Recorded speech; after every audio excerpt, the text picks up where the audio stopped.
അസ്സലാമു അലൈക്കും വറഹ്മത്തുള്ളാഹി വബറകാതുഹു. പ്രിയമുള്ളവരെ, നമുക്കൊക്കെ എവിടെ ചെന്നാലും അഭിമാനത്തോടു കൂടി പറയാൻ കഴിയുന്ന ഒരു വാക്കുണ്ട്. എന്താണെന്നറിയോ?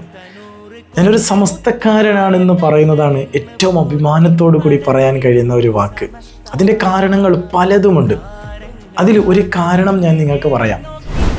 സമസ്തയുടെ പ്രവർത്തന രംഗങ്ങളാണ് നമ്മളൊക്കെ കാഴ്ചകൾ മുഖേന കണ്ടുകൊണ്ടിരിക്കുന്നത്. സോഷ്യൽ മീഡിയയിലാവട്ടെ, അല്ലെങ്കിൽ ജനസേവനം ചെയ്യുന്നതാവട്ടെ, അല്ലെങ്കിൽ എന്ത് വേണമെങ്കിലാവട്ടെ, പ്രവർത്തന രംഗങ്ങൾ അത്രയും ഊർജമായി പ്രവർത്തിക്കുന്നത് കൊണ്ടാണ് സമസ്ത ഇന്നും നമ്മുടെയൊക്കെ അഭിമാനമായി മാറിയിരിക്കുന്നത്. ഇതിൽ ഞാൻ പറഞ്ഞു വരുന്നത്, ഈ അടുത്ത് SKSSF കുക്കാജ ക്ലസ്റ്റർ നടത്തിയ ഒരു പ്രവർത്തനത്തെക്കുറിച്ച് ഞാൻ നിങ്ങൾക്ക് പരിചയപ്പെടുത്തി തരാം. ഇതേ വരുന്ന ജനുവരി 30 ഒരിക്കലും മറക്കാൻ പാടില്ല കേട്ടോ. ജനുവരി 30 കുക്കാജ പള്ളിയുടെ മുമ്പാകത്ത് വെച്ച് ഒരു ഫംഗ്ഷൻ നടക്കാൻ പോവുകയാണ്, ഒരു ഉദ്ഘാടനം നടക്കാൻ പോവുകയാണ്.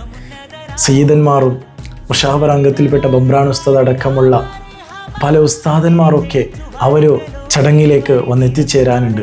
കാര്യം എന്താണെന്നറിയോ? അവർ ജനങ്ങളുടെ സേവനം ചെയ്യാൻ വേണ്ടിയിട്ട് ഒരു ആംബുലൻസ് റെഡിയാക്കിയിട്ടുണ്ട്. ഒരു ആംബുലൻസ് എടുക്കണമെന്നുണ്ടെങ്കിൽ അതിൻ്റെ പിന്നിൽ നല്ലോണം പ്രവർത്തനങ്ങൾ ഉണ്ടായിട്ടുണ്ടാവാം. ഇൻഷാ അല്ലാഹ് എല്ലാവരും ദുആ ചെയ്യുക, മറക്കല്ലേ. ജനുവരി 30 എല്ലാവരും ചടങ്ങിലേക്ക്, ഉദ്ഘാടന കർമ്മത്തിലേക്ക് എല്ലാവരും വന്നെത്തിച്ചേരുക. അല്ലാഹു സുബ്ഹാനഹു വ തആല സമസ്തയിൽ അടിയുറച്ചു നിൽക്കാൻ നമുക്ക് ഏവർക്കും തൗഫീക്ക് നൽകട്ടെ. വസ്സലാമു അലൈക്കും വറഹ്മത്തുള്ളാഹി വബറകാതുഹു.